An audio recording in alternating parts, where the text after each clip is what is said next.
I'm Leonard Riggs, and this is my podcast from my head to your ears. And today I'm going to talk about how I'm coping with my total changed life. I know I've talked about this a lot. It's an ongoing adventure. Just when you think you're doing better, you're not. And I do not like to dwell on negativity. I am not like that. I like to keep busy. I like to keep busy creatively, mostly because you can lose yourself in working, eating, sleeping. You can lose yourself in the rhythm of life and forget yourself altogether. I don't want to do that. So anyway, I figured I could maybe talk about what I'm going through and maybe help some of you who are going through something similar. So I'm going to take a break and I want to talk more about this subject. I'm Leonard Riggs. This is my podcast from my head to your ears.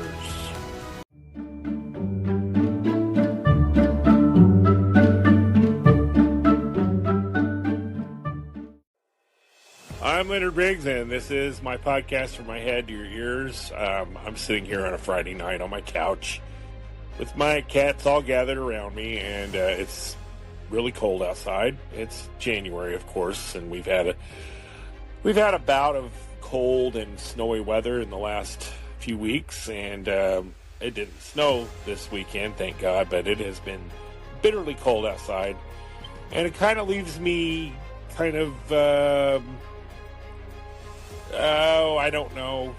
It doesn't help my depression any. You kind of feel isolated.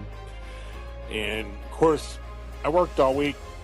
And when I work, it keeps me busy, I guess. And I tend to get on the work, eat, sleep mode. And then I don't spend that much time on my feelings and thoughts when I'm that way. And usually when I'm not... when I'm not at work, I'm on the phone, it feels like. So I really have little time for creativeness and inner thought seeking, or whatever you want to call it. I don't know. But when I stop and when I slow down on my day off and I get my cup of coffee and feed the cats or whatever, and then I'm just sitting here kind of idle, that's when things start hitting you, or that's when you start really thinking about your life. And I really don't want to be that depressed person that dwells on grief. I don't want to be that way at all. I want to live my life. I think I've said that. You have to do that. You have to move forward. But I'm only human, and when I stop and you're here by yourself, even though you got your cats, you really start to feel the grief again. I think watching my mom gave me a sense of accomplishment and importance. I was taking care of her. I had something important to do, and now that she's gone, I feel I'm left with I can clean my house or whatever, take care of that, but it's kind of empty. I feel empty, and that's I'm guessing that's normal, and I hope anybody that's a former caregiver might understand that. I'm so used to taking care of Mom, 8 years of it, that you're left with this feeling of, what do I do now? I had that feeling with my dad, because I used to shop for my dad at the grocery store, and for the longest time I still shopped for my dad, and then I'd realize, I don't need to buy things that he would like exclusively because he's not around anymore, and it was just a habit I got into. Even my mom, when my dad passed, she would buy stuff that my dad wanted. We were just used to that, because my dad was a very specific person. He liked beef and he didn't stray from his likes or dislikes. He, wanted things. He wanted exactly what he wanted. My dad lived on hot dogs and hamburgers and, whatever he wanted. And then Mom wasn't so picky, but I did have to buy meals that she could eat.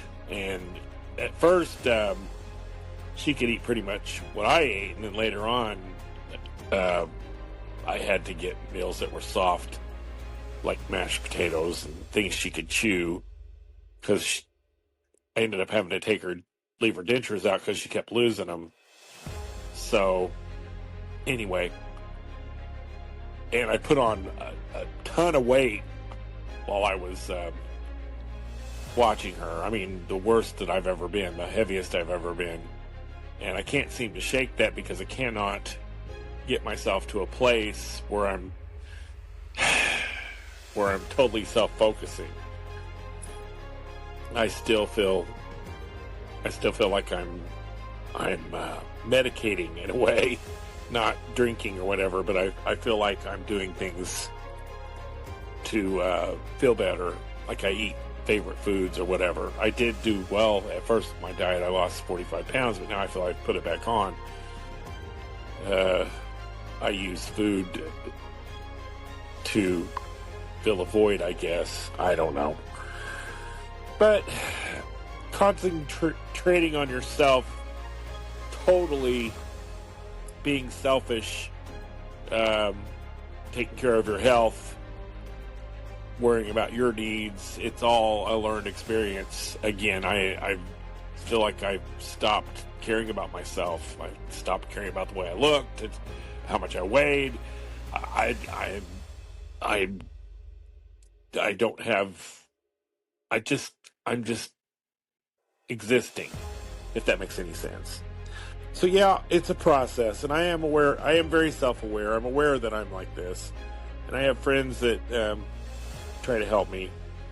They worried about me a lot last month. That got me out, and I appreciated that. But there's a part of me that enjoys being by myself, but I'm not even enjoying that right now. I don't know what I'm enjoying. It's just a crazy black hole of a feeling, this grief. And I know that's what it is. And I lie to myself when I say I'm okay. I am not okay. No, I'm not. I miss my sister immensely. As you know, I lost my sister as well. And that's been a big adjustment because even more so with my mom.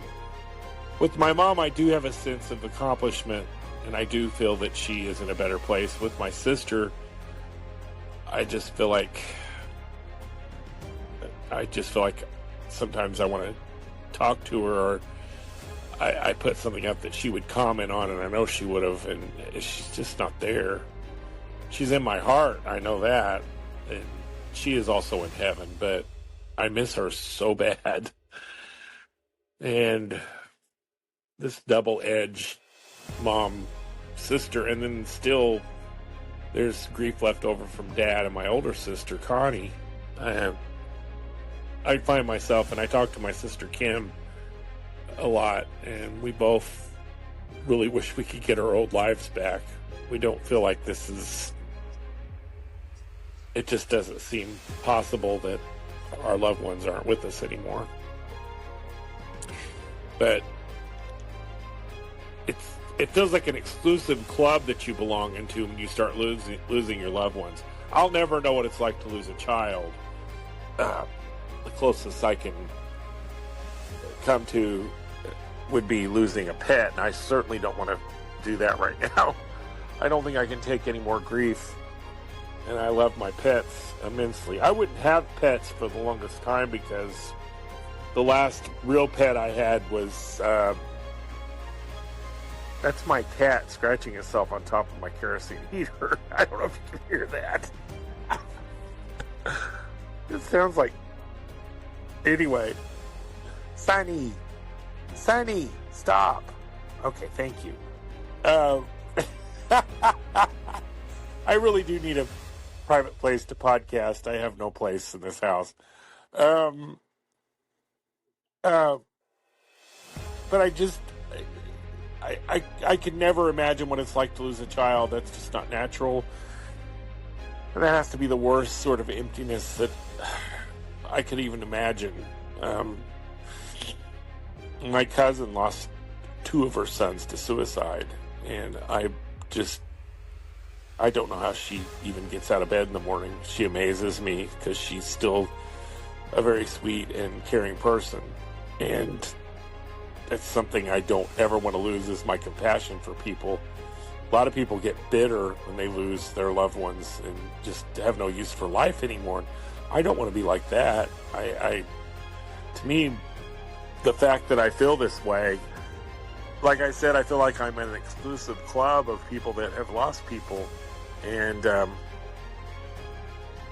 it's always good to hear from people who are grieving, because it's nice to know that your thoughts and feelings are validated and you're not weird. I find myself messaging my sister sometimes, because we talked a lot on Facebook Messenger and stuff, and sometimes I just send her a message.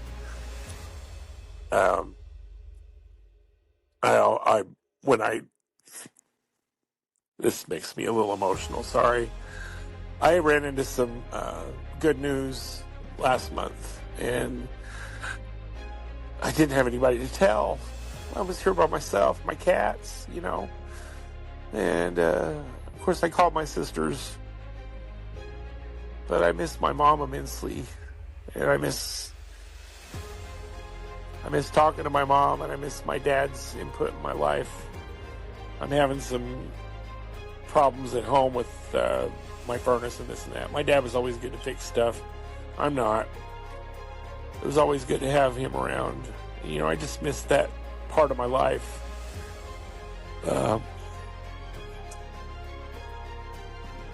It's really sad, and it's the most horrible, empty feeling. I think I spent a lot of time in the last 6 months trying not to feel, trying to say, I need to move on. I got to do this. You can't feel sorry for yourself. Get up off your ass and move, buddy. And but when it comes down to it, you got to stop and you got to feel what you're feeling, and let yourself grieve. And I don't think I'll ever get over the loss. I'm going to always miss my family. And I lost half my family, my 2 older sisters and my mom and dad. And I had my grandma Qualls to that. My grandma Qualls, I lost her a long time ago, but I really love my grandma a lot. And that was the first time I think I really lost anybody that important in my life, because I love talking to my grandma. She was amazing. She had the best stories. But as things would have it too, that was kind of my younger life, and it was busier back then. I had a lot more going on, a lot more to think about, whatever. But losing my sister Connie, that was 13 years ago. That was a big shocker and a big reality shift for me, not having her around anymore, because pretty much that was the first person that I ever lost that was someone I probably saw every day, and she would come to the store and talk to me all the time. And then years later, I lost my dad. It's going on 8 years, which totally blows my mind. I'm sorry, going on 9 years this spring. In just a few months. I lost him in 2016. Whew! It's hard to believe that it's 2025. It blows my mind. But I went a little nuts when my dad passed. I was trying so hard not to feel bad, and ended up getting on Snapchat and acting like a total fool. And I guess it was fun at first, but I bet a lot of people were going, "What's wrong with him?" Because I honestly just wanted to laugh. I just did not like feeling the empty, griefy feeling in bursting out crying, which I did for many years and ended up having to get on medicine. And don't feel bad if you have to go to the doctor and say, look, doc, I can't cope. I'm crying every day and I can't stop. And he prescribed me with Celexa, and it actually helps me. Oh, it helps with my anxiety, and it keeps me from being so sad. And not that I'm addicted to meds, I don't like to even think about that, but don't feel scared to get some help that way, because I think I was falling apart, and I had work to do still. I had mom to take care of. I literally was getting up every day and crying while I was in the shower getting ready for work. I would just bust out crying. Or I'd just bust out crying at the store, or looking at something that my dad would like. So I find that from talking to people, that's perfectly normal. I have a friend who lost her brother, and there's different circumstances, and she just can't find a place of peace with that, and I get that. She's tried, and she's done a lot of things to help herself cope, and that is something only we can do for ourselves. And you can give all the advice in the world to people, and you can tell people they need to get over it, and you can tell people that they need to move on, and you can tell people all the things that you're apt to do, or you can be sympathetic, but when it comes down to it, it's up to our own self to find that place of normalcy again, to where you feel comfortable with yourself and your emotions. And I'm not there yet. I'm not anywhere near being there. I thought I was, but I am not. There's a lot of changes in me that I don't like. I'm grouchy. Oh, Lord, I feel like I'm just a grouchy old man. I feel like I'm getting feeble. I am 58 now, and I realize, oh my God, at the end of next year, because I'll be 59 at the end of this year, at the end of next year, I will be 60. And that's a special age for me. That is the age my grandma was when I was born.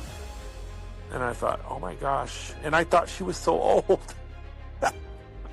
And I'll be honest with you, 60 is not young.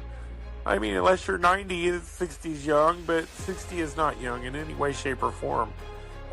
60 is getting up there in the years. And your body is changed, and your face is changing. I see aging in my face now. For a long time I looked the same, but I'm seeing these little subtle changes in my face that I don't like. I'm not a vain person by any means, but I'm so used to looking at some kid in the mirror, or at least a baby face, and all of a sudden I don't see that anymore. I see my dad, which isn't a bad thing. My dad was a good-looking guy, but I don't see me in the mirror anymore. Who is this old person in the mirror? But I don't want to dwell on negativity, and I really strive for. I really like to laugh, and I really like to be entertained, and I noticed something today. It's been a long time since I put my headphones on and listened to music. Music was always an important part of my healing process when I was down, and I haven't done that. I feel like, and you notice I'm not podcasting as much. I find myself creatively stifled a lot more. And I find myself turning on favorite movies and not even watching them, and just mindlessly surfing through TikTok videos. So I just find myself going, who the hell am I now? If I'm not taking care of my mom and I'm not someone's brother, who am I? So the thought occurred to me, and I did post this on Facebook, that I'm too old for a midlife crisis now. I'm 58, so how many 116-year-olds do you know running around? Not too many, but that is true. This is not a midlife crisis. This is like adjusting to your golden years is really what it's like. And one thing, my parents had me late in life, so they always had me to worry about and to take care of and to boss around. But all of a sudden now I have, other than my cats, they get yelled at a lot, but I love them more than anything. Everybody says, you're obsessed with your cats. I'm like, well, they're my world right now. Anyway, I'm going to take a break and I'll talk more about this. I hope this isn't a drag for everybody. I think this podcast is for me as much as it is for you out there. Hopefully, maybe I'm helping somebody by talking about this, or validating someone's feelings, or proving that your feelings are like my feelings and you're not alone, that it's some kind of normal feelings. But anyway, I am going to take a break and catch my breath a little bit. I'll be right back with more of my podcast. I'm Leonard Riggs, and this is From My Head to Your Ears.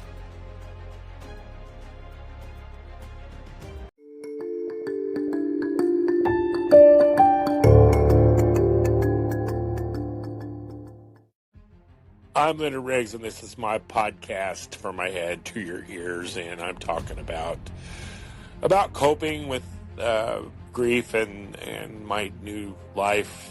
And I've done this maybe a few times, but I feel like every month is something new, a new feeling, a new way of thinking, a new idea to get through this, whatever. It just feels like there's no handbook for this.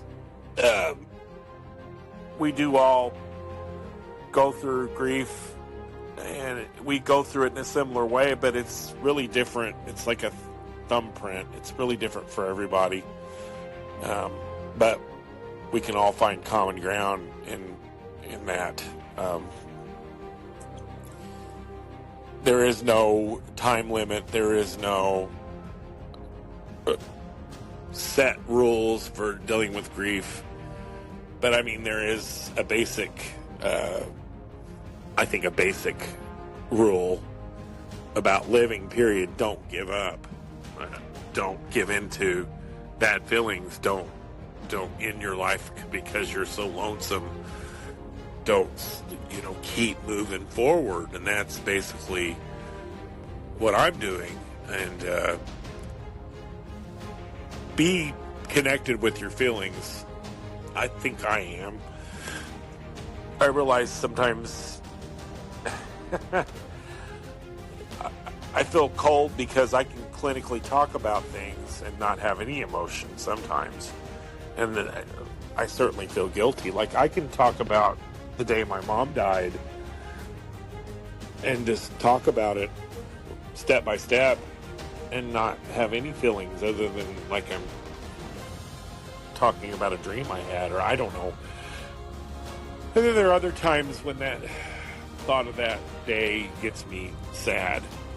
I think the worst / best thing, what I love and what I hate, is when memories pop up, especially with technology. Like, my Isaac's loving on me right now, my kitty cat. He's a good boy. A message from my sister popped up from a few years ago saying I love you, which she just randomly do, and I would randomly do sometimes just because. I just post I love you because I do. And that popped up today, and it got me right in the feels, as they say. And I posted it on Facebook. I shared that with people. I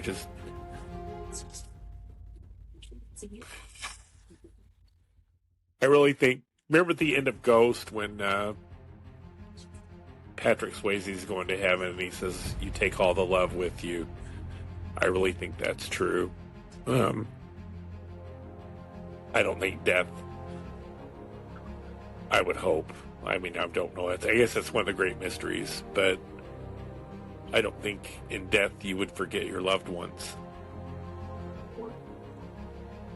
I feel like my mom and dad I think my dad was waiting. this is spiritual, and I maybe sounds a little crazy to some, but if you believe in God and you believe there's a higher power, then you do believe in supernatural things to a certain point, and maybe this is just me coping with myself and my grief, but I have this strong sense that my dad is with my mom, and that's what he was waiting on. And I don't feel their presence so much. My dad, I dream about my dad more than anybody, and it's nice. I wake up in a good mood, and I always feel like, what's he trying to tell me? But my sister Lori, I feel like she's here sometimes, cheering me on or watching over me. I feel like that sounds like something she would do, because she's always been my big sister. And I don't know. It's just a strange place to be in life. It really is.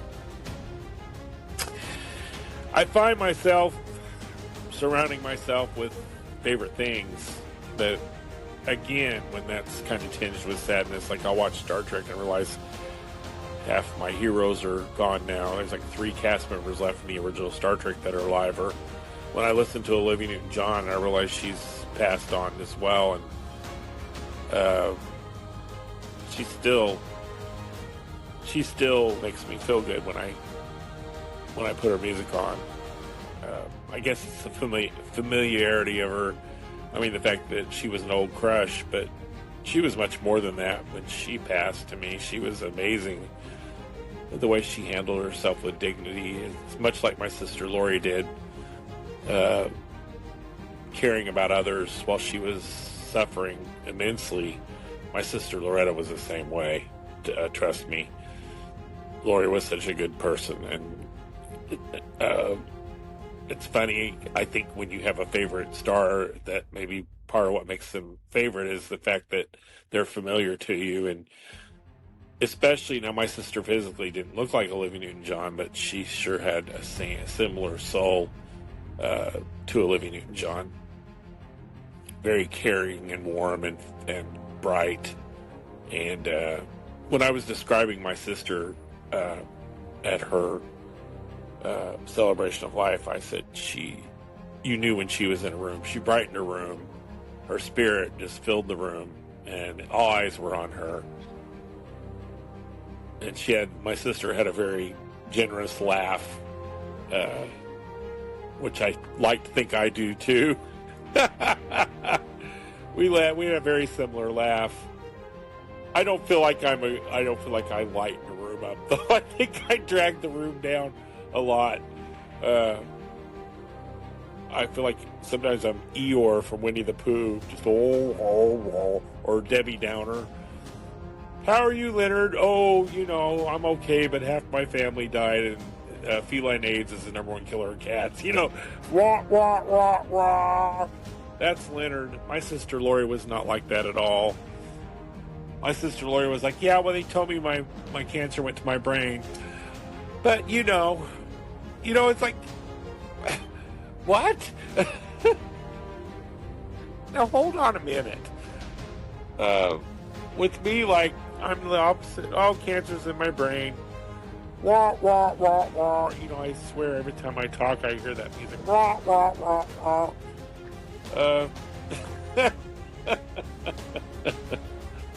That was a great, in case you don't know who Debbie Downer is, look it up on YouTube. It was Rachel Dratch from Saturday Night Live, and it was a great skit.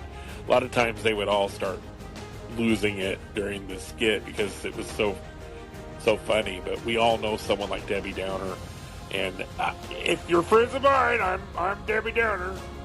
What's the male equivalent to Debbie? I don't even, Leonard, I guess. I don't know. Leonard Downer. At least I can laugh about it, right? And that is the truth. I talked about going through TikTok videos, and there's been that little thing about TikTok going away, and honestly, it wasn't just TikTok, because you could find Reels on Instagram and Facebook, but TikTok had more of a diverse lineup of videos. They're the ones that kind of created this, and they were the best at it. And when I was watching Mom, and there was those quiet times that I didn't really want to turn the TV, and I would just surf through TikTok videos and laugh and laugh and laugh. I mean, they didn't always, the political ones used to make me mad, but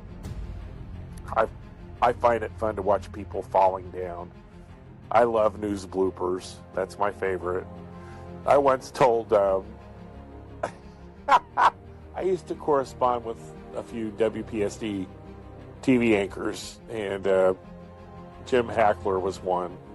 And I remember telling him, and it was back before, it was back before emails and stuff, so I was physically sending him postcards, which sounds so weird, but I really wanted to get in television back then, and I enjoyed talking to TV personalities because I was so interested in it.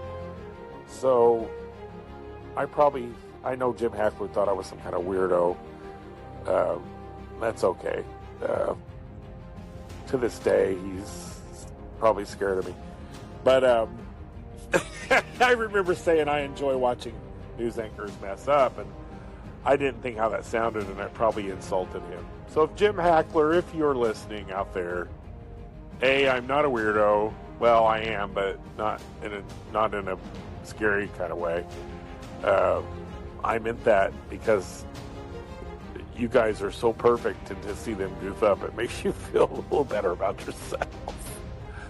Oh my God, that one where speaking of WPSD TV, which is out of Paducah, there's one famous blooper from there, and I don't know the news anchor's name. It was a female who mispronounces this poor fallen police officer's name, and she says DD Megadoodoo. Well, a lot of people are just like, she should be fired, and how way disrespect. And I'm like, honestly, there's nothing more horrible, and I can imagine being on live television and all of a sudden realize you don't know how to pronounce this name, and there it is in the moment, and you literally say phonetically how you're thinking it sounds, and maybe not realizing what you're actually saying. And she said DD Megadoodoo. I don't remember, her name was Deidre Minden something or another, but it came out DD Megadoodoo. And these people were just writing, just like, how dare you? And I thought, oh my God, even if I was the fallen police officer, I would actually laugh at that, because it wasn't meant as disrespect for the lady. It just was one of those live TV moments that you just gotta laugh at it. But DD Megadoodoo. Actually, me and my buddy Brandon joke about that all the time. DD Megadoodoo. That one, and check your panties. That's my other favorite news blooper. I'm really digressing from my subject. Sorry. I told a friend of mine today that I'm like Edith Bunker. She goes into these little details of the story and goes off to the left. Sometimes I actually forget what subject I'm on because I've gone so far out of range. I don't know that people enjoy talking to me or really are trying to get away from me half the time because I don't shut up. I know when I'm waiting on my customers, it's like stories are free with the purchase because, again, I was going to call my podcast I'm Talking and I Can't Shut Up, which was the subtitle of my last podcast, but thing is, I'm fully aware that people are getting annoyed, and I'm sorry, I kept you from where you're going. Now you're going to be late for work because of my mouth, and I don't shut up. And I guess I'm a nice person, so they don't want to be rude. So be rude. I don't want you to hate me. Although, I mean, some people just flat out say, shut up, I don't have time to talk to you. Now that's a little bit much, but I wouldn't do that to anybody. Don't do that to me, but, we can make a joke about it. I'm like I said, I'm fully aware that I'm talking too much. It's not a mystery to me. I'm not unaware. There are people that don't see themselves. I've got people that get in line and they just talk and talk and talk, and they aren't aware that there's a line behind them, and they don't really care, and they just keep talking. And I've got this little awkwardness going on, like, do I be rude to them to save everybody else, or what do I do? How do I do this? A lot of times I'm just like, I'll look back and say, I'll be with you in a second, and then like, oh, that is an awkward moment. It happens a lot, though, and it happens to all of us. We sometimes get to talking. But I appreciate all my customers that come in and act as my therapist, because some people do enjoy and give me good advice. And my mind tends to wander when I'm idle, so something might remind me of what's like my mom or my dad. And I'll start thinking about it at work. That song, there's always something there to remind me. Sorry, I shouldn't sing, but it's true. And anyway, I'm going to take a break, and I'll be right back. I haven't decided if I've got more to say or I'm going to wrap it up with this segment. I am going to take a real break, though, and be right back with more of my podcast. From my head to your ears, and I am, by the way, very much Leonard Riggs. I'll be right back.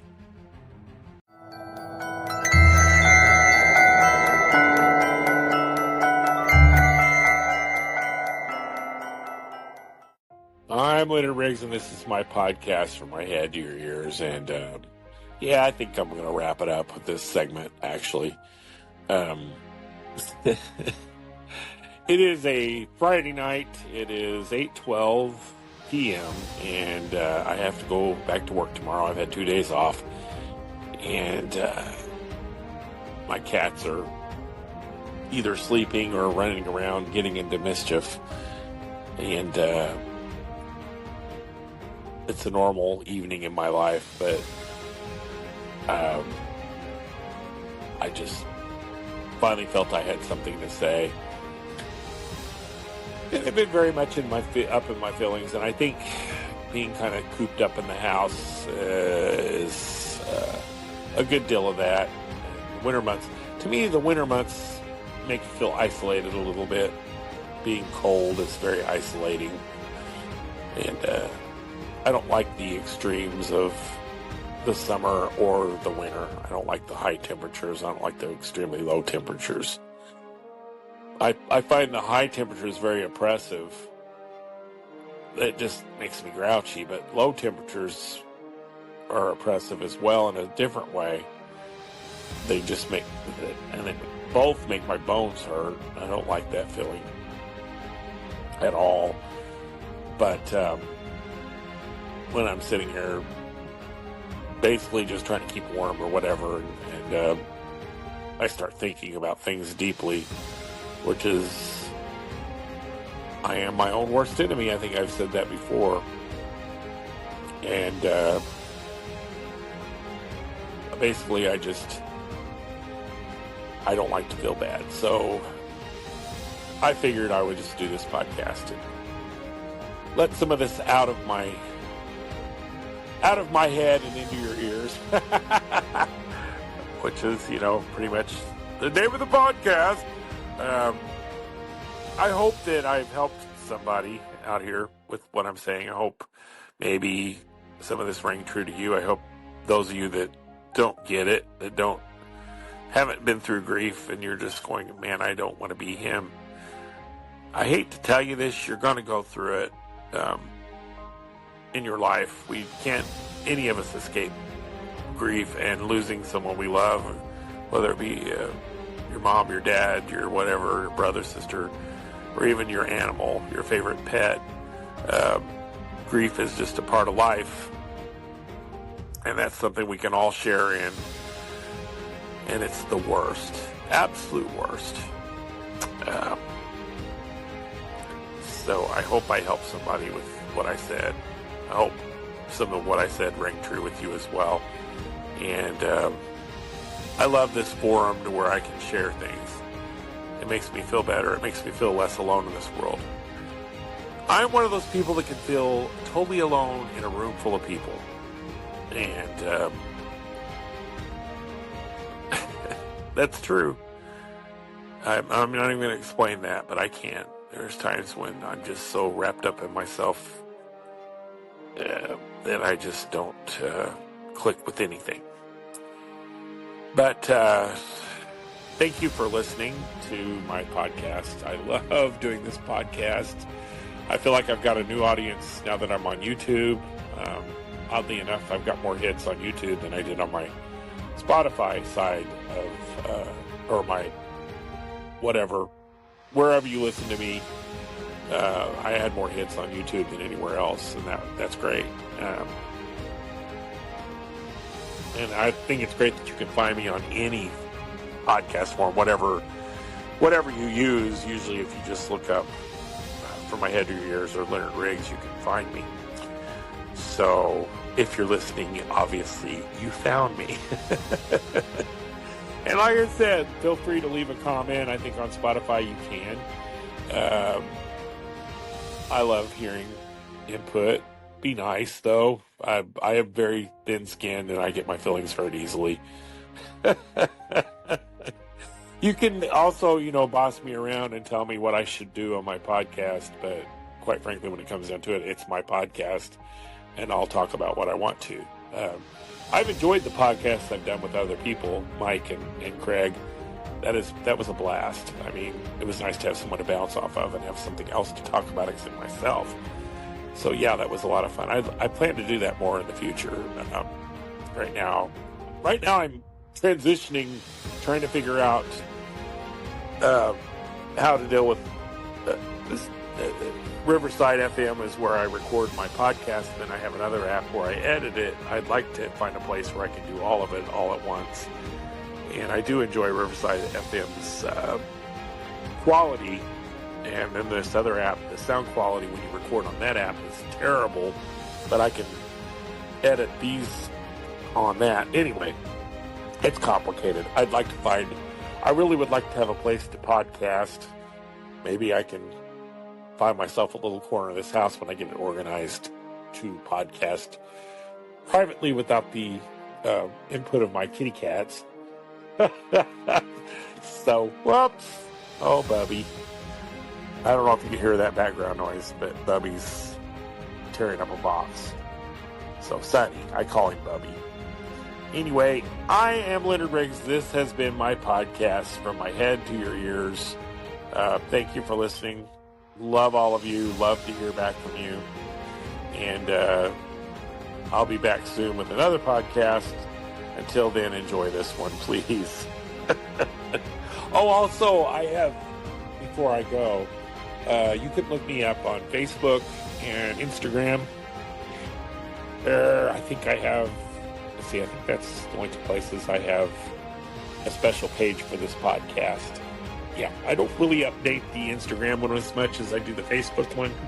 I think I could hook them up together to where they can update at the same time, but Facebook's probably where you can find me, at least the page for this particular podcast.